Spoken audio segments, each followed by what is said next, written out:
Bienvenido al proceso de limpieza diario del 880 Auto Wrapper. Los suministros de limpieza incluyen un paño suave, agua tibia, detergente suave y alcohol antiséptico. Para comenzar, configure la máquina en modo de limpieza, presionando el botón de limpieza y siguiendo las instrucciones en pantalla. Y presione el botón verde para empezar. La máquina tardará unos 10 segundos en cambiar a este modo. Para apagar la máquina, rote el interruptor de energía en sentido contrario a las agujas del reloj.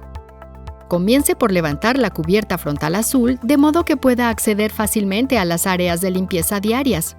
Usando un paño suave y húmedo, limpie el rodillo de sellado, el prensador de la bandeja, la parte superior de la unidad de elevación, las partes superior e inferior de cada platillo de envoltura y finalmente el pulsador de expulsión. Tenga precaución al limpiar los rodillos de sellado, ya que pueden provocar quemaduras graves cuando están calientes.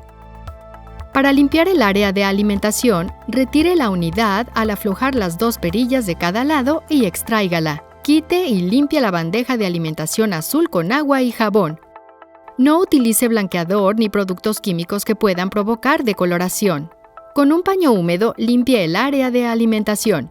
Luego, abra la bandeja de recolección inferior y límpiela con el mismo paño. Vuelva a introducir la bandeja en el área de alimentación.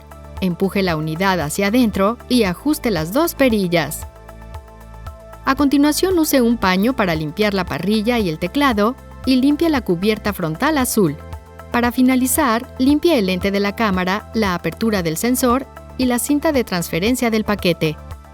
Para más información, llame al 800 METLER o visite www.mt.com/retail-backroom.